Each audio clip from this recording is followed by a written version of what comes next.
성경 창세기 29장 14절에서 20절까지의 말씀입니다. 창세기 29장 14절에서 20절까지의 말씀을 저와 여러분들이 한 절씩 교독하시고 우리 마지막 20절은 합독하도록 하겠습니다.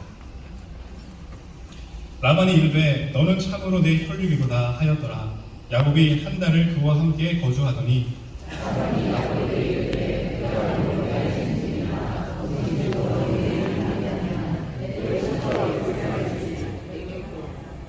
라반에게 두 딸이 있으니 언니의 이름은 레아요 아우의 이름은 라헬이라. 레아는 시력이 약하고 야곱이 라헬을 더 사랑함으로 대답하되 내가 외삼촌의 작은 딸 라헬을 위하여 외삼촌에게 7년을 섬기리이다.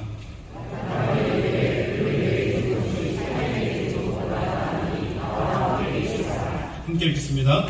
야곱이 라헬을 위하여 7년 동안 라반을 섬겼으나 그를 사랑하는 까닭에 7년을 며칠같이 여겼더라.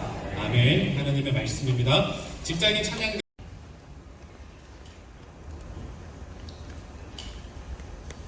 우리 황 목사님께서 오늘 54년째 예배를 드리면서 감사해야 될 분들 다들 말씀하셔서 시간이 없기 때문에 저는 다시 되뇌이시는 않도록 하겠습니다. 그렇지만 제 마음을 다해서 여기 앞에 앉으신 우리 권사님부터 시작해서 여기 계신 모든 분들께 진심으로 감사를 드립니다. 무엇보다도 하나님의 은혜가 제일 큽니다. 방금 찬양한 것처럼 하나님이 안 계시다면 또 계셔도 우리를 사랑하고 구원하시지 않으셨더라면 어떻게 이런 일을 할 수 있겠습니까?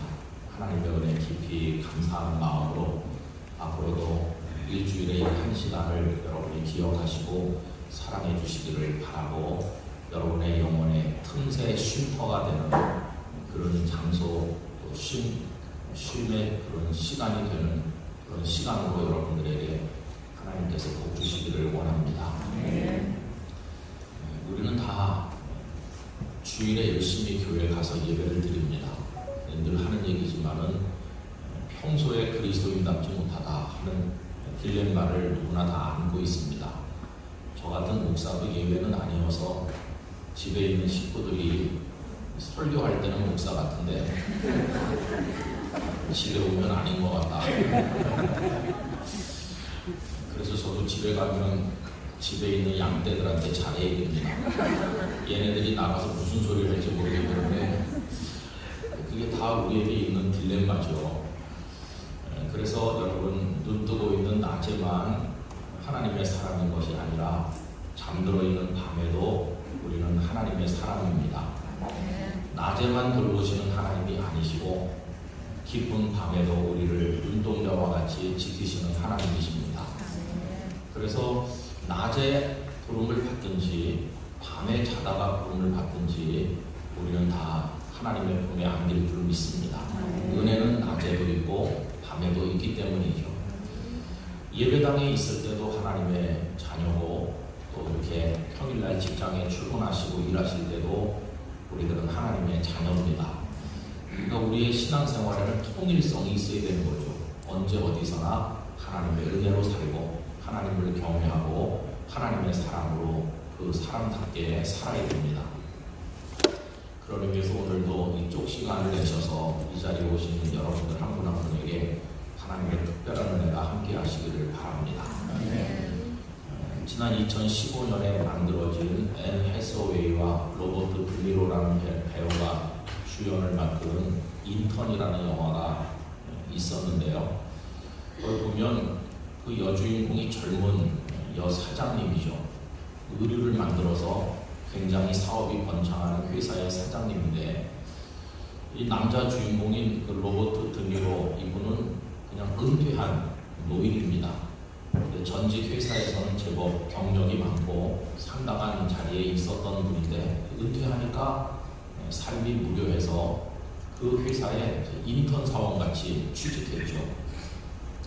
그랬더니 기존의 사원들이 이 노인을 좀 우습게 여기고 그렇게 처음에는 가볍게 대했죠. 그런데 시간이 흐르면서 이분이 살아온 인생의 무게, 또 무수하게 축적된 삶의 경험, 그리고 일을 대하고 인생을 대하고 주변 사람을 대하는 그가 살면서 깨달은 여러 가지 노하우들이 사람들을 감동시킵니다.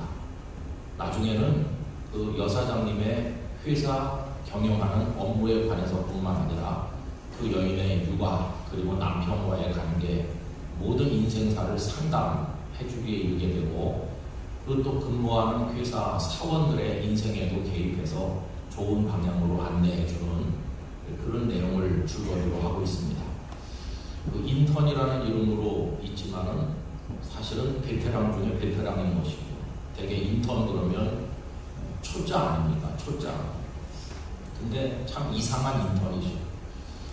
여러분 저는 그 드라마를 그 영화를 한두 번 보면서 일에 임하는 자기 삶에 임하는 태도에 관해서 많은 걸 배울 수 있는 영화라고 생각을 했습니다. 여러분 우리가 일을 어떻게 대하면서 직장생활 하는 것일까요? 무엇 때문에 회사 다니냐 그러면은 사람들마다 말하는 어떤 목적 내지 목표가 있습니다. 거의 대부분의 사람들은 경제적 이유 때문에 회사에 다닌다 이렇게 말하죠. 근데 경제적 이유가 처음에는 상당한 의욕이 될 때도 있어요. 돈을 많이 벌어서 나도 남부럽지 않게 좀 떵떵거리며 살겠다 이런 게 동기부여도 되는 게 사실이고 또 성취감도 어느 정도는 주는 게 사실이지만 어느 시점에 가면 이 경제적인 성취가 더 이상 인생의 만족을 못 주는 때가 오게 됩니다. 그러면 굉장히 인생이 허무해지는 것이죠. 아마 그 인생의 허무함을 돈으로 채우지 못해서 갈증을 느꼈던 사람 중에 하나가 누가복음 19장에 나오는 여리고의 세리장 삭개오가 아니었나 이렇게 생각을 해보는 것이죠. 그래서 여러분 우리는 적어도 직장 생활을 하면서 돈 이상의 목적을 가져야 되겠다 이런 생각을 해보게 됩니다. 돈 이상의 사는 목적, 또 직장 생활 하는 목적 그런 게 뭘까요? 각자가 다 다르겠지만은 우리들은 하나님을 경외하는 사람이기 때문에 하나님 안에서 그 목적을 발견할 수 있어야 된다고 믿습니다. 하나님 안에서 하나님의 사람이기 때문에 나는 그런 목적을 가지고 가정생활을 하고 직장생활을 하고 또 살아갑니다. 이게 뚜렷한 뭔가가 있어야 되는 거죠. 오늘 본문은 야곱의 얘기인데 야곱이 형 에서의 미움을 받아서 외삼촌 라반의 집으로 도피하지 않았습니까? 굉장히 마음이 어려울 때 그 외삼촌 집에 도착했는데 그를 맞이해준 따뜻한 여인이 있었죠. 라헬이었어요. 그래서 라헬에게 이제 한눈에 반했습니다. 상황도 어려웠는데 제일 어려울 때 라헬을 만났고 또 라헬이 심히 보고 아리 닦기까지 했고 하여튼 여러 가지로 이 야곱의 마음을 차지했어요.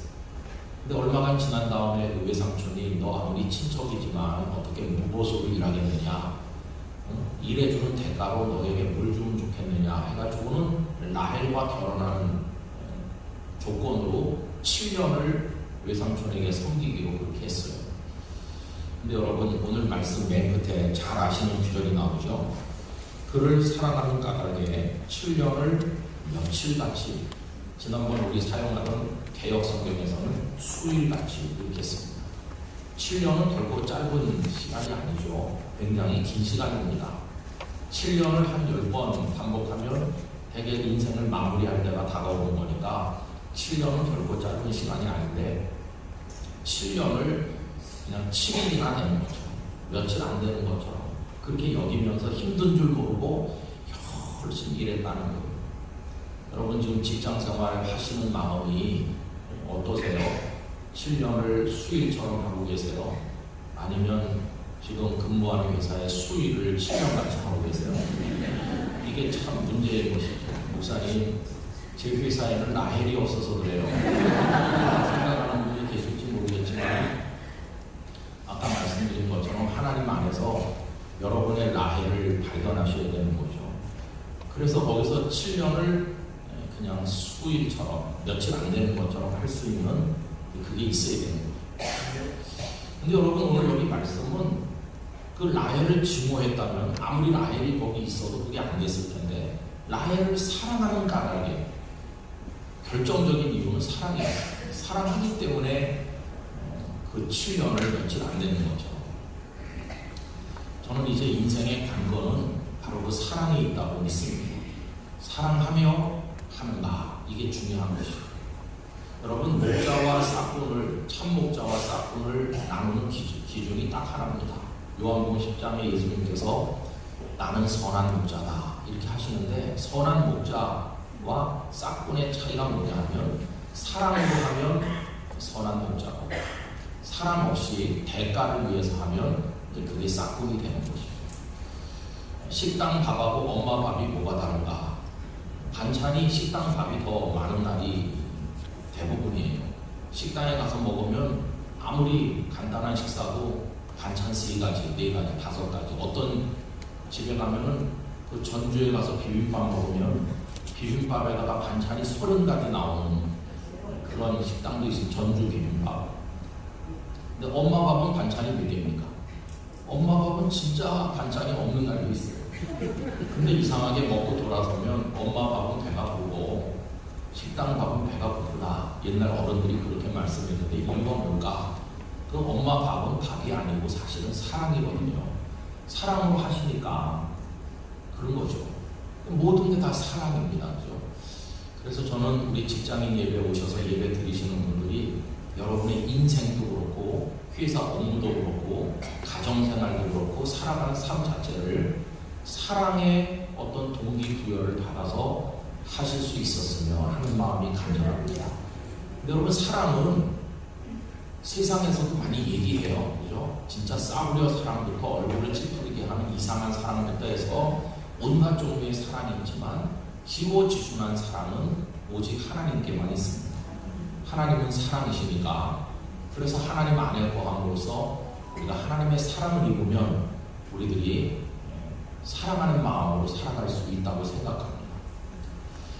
제가 최근에 이제 그 헨리 나우엔의 제네시 일기라는 책을 지금 현재 읽고 있는 중인데, 이분이 1970년대 중반에 잘 나가던 인생을 다 멈춰놓고 7달 동안을 베네딕트 수도원에 들어갔어요. 원래 들어가면 평생 거기서 살다 죽어야 되는데, 그 원장님하고 7달만 하게 해주세요. 그랬더니 뜻밖에도 그 멤버들이 찬성해가지고 들어갔습니다. 멤버를 해봤자 한 30년 있는데 제가 간 겁니다. 그래서 1974년 6월 1일 날 들어가가지고 7달을 살면서 느낀 걸 쓴 게 그 제네시 일기라는 건데, 처음에 거기 들어간 것은 이제 그분이 잘 나가는 사람이었거든요. 그 베스트셀러 저자고 노틀담, 예일, 하버드 대학에서 가르치고 굉장했죠. 근데 그런 얘기를 그 서문에 쓰고 있어요.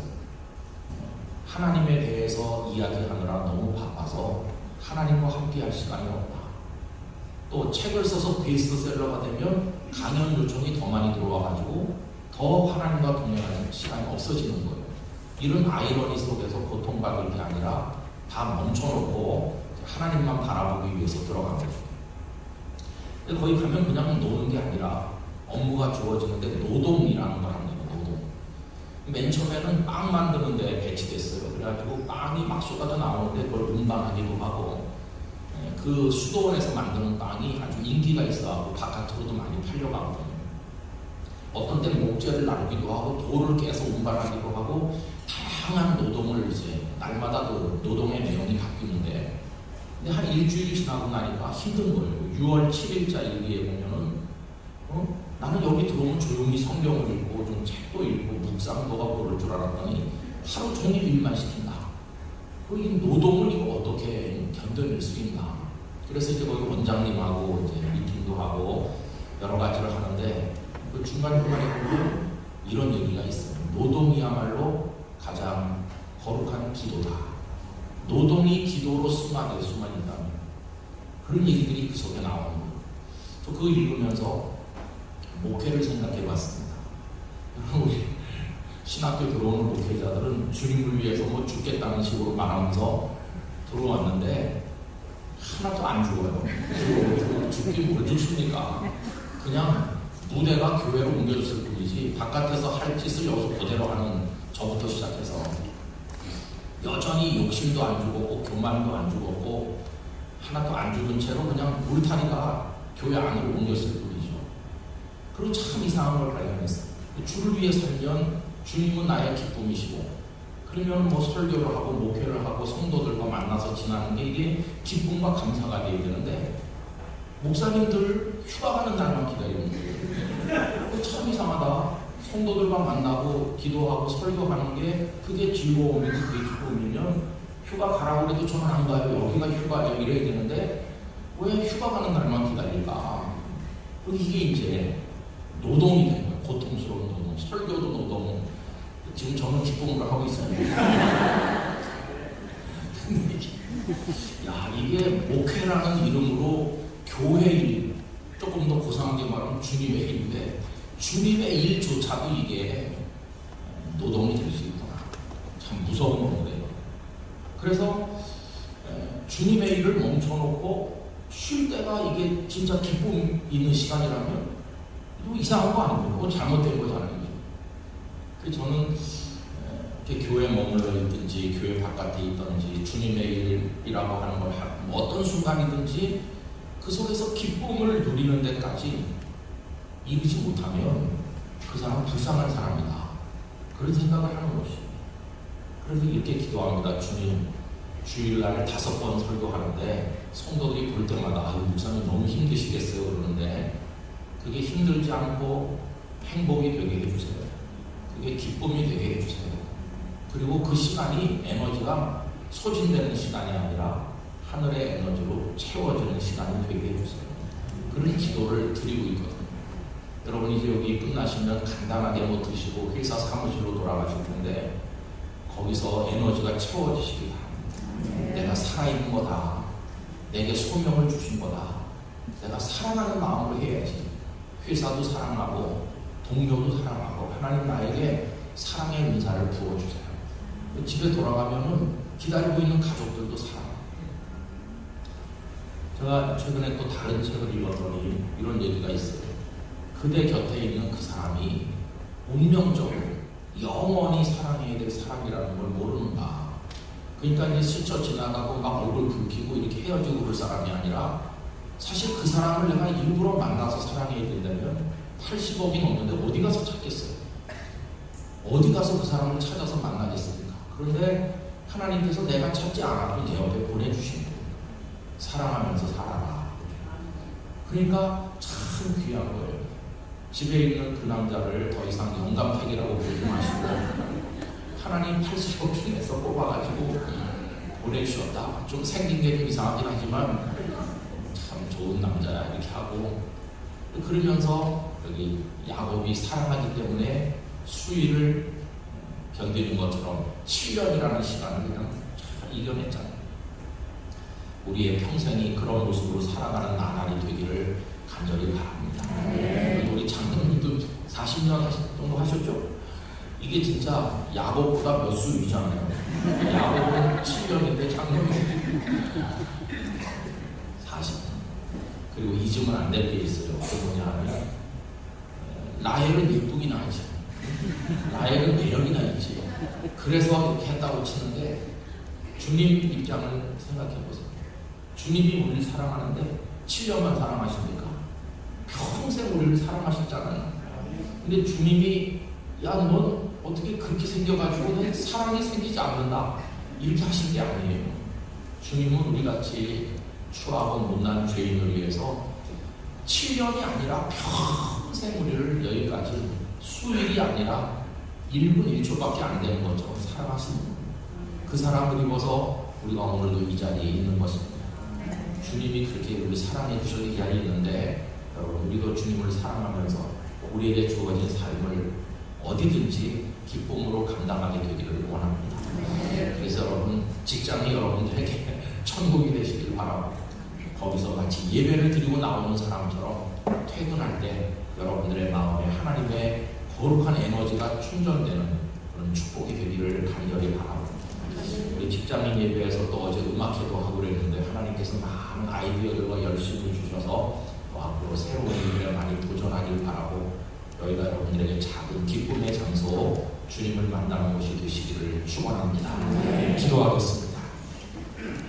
거룩하신 아버지 하나님, 오늘 이렇게 귀중한 분들과 함께 하나님을 예배하게 해주셔서 감사합니다.